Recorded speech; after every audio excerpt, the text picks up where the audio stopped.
So Peter, I refer to this next piece that we're going to talk about as life events.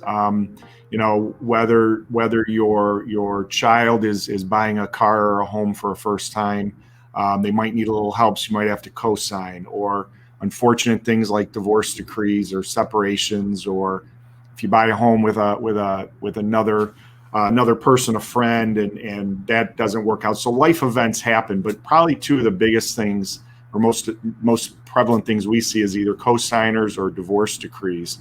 So how do co-signers and life events, or in our example, divorce decrees, how does that impact credit scores? So when it comes to co-signers, I always explain to first-time home buyers or realtors or people that I'm speaking with in a credit 101 type of basis, co-signers aren't 50% responsible. They are 100% responsible.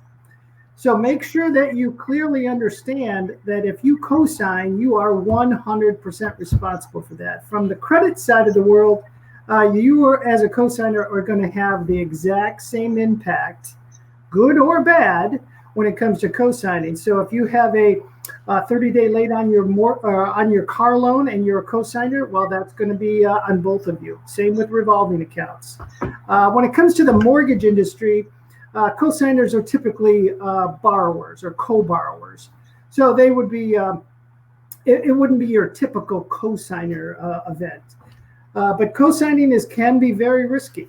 Now, when it comes to divorce decrees, they're really not applicable in the credit world if that account is still open and active after the divorce. So if you get a creditor that says, hey, you're 100% responsible for this loan, and you say, hey, I've got a divorce decree, the creditor, and I've not seen one creditor do this, let that divorce decree stand in that responsibility for that debt. So if you don't get it fixed before, if you don't get the debt refinanced before the divorce goes through, you are responsible for it, regardless of what the court says. Brad, anything to add to that?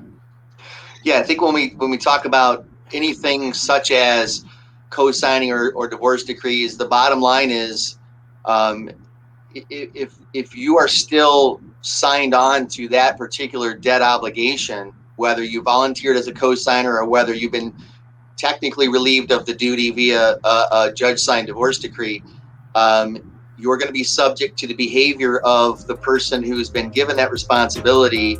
And so it's very important to keep an eye on that.